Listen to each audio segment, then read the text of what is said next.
मंडळी, श्रावण महिनाभर वेगवेगळे व्रत वैकल्य करण्याची प्रथा आहे. जसं श्रावण सोमवार आहे, शुक्रवारी सुवासिनींना हळदी कुंकाला बोलवून त्यांना गुळ फुटाणे देण्याची प्रथा आहे.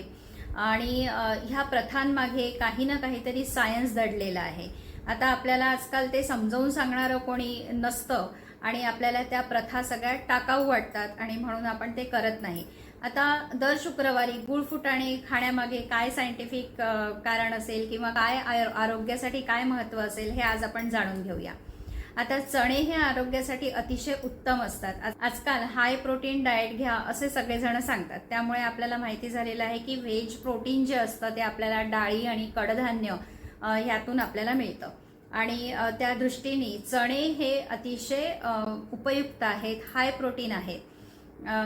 चणे हे शीत असतात, शीतवीर्य असतात, पचायला थोडे जड असतात आणि वातूळ असतात. मग आता तुम्ही म्हणाल की वातूळ आहेत चणे, मग पावसाळ्यात खाण्याची प्रथा कशी काय आली?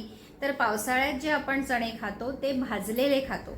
भाजल्यामुळे ते पचायला हलके होतात आणि त्याच्यामध्ये भरपूर प्रमाणात प्रोटीन असल्यामुळे तब्येतीसाठी अतिशय ते हितकर आहे. जेव्हा आपण गुळ फुटाणे एखाद्या सुवासिनीला खायला देतो तेव्हा तिला त्याच्यातून एनर्जी मिळते, प्रोटीनही मिळतं आणि तिचं हिमोग्लोबिन सुद्धा वाढायला मदत होते. आता पूर्वीच्या काळी स्त्रिया स्वतःच्या हाताने घेऊन खात नव्हत्या. मोठे कुटुंब असायचे आणि त्यामुळे स्वतःच्या हाताने त्यांना घेऊन खायची सुद्धा लाज वाटायची, भूक लागली तरी. मग असे हळदी कुंकासारखे छोटे छोटे कार्यक्रम जर झाले तर त्या निमित्ताने 4 वाजताची भूक त्यांची तशी भागली जायची. हा त्याच्या मागचा खूप मोठा हेतू आपण लक्षात घेतला पाहिजे.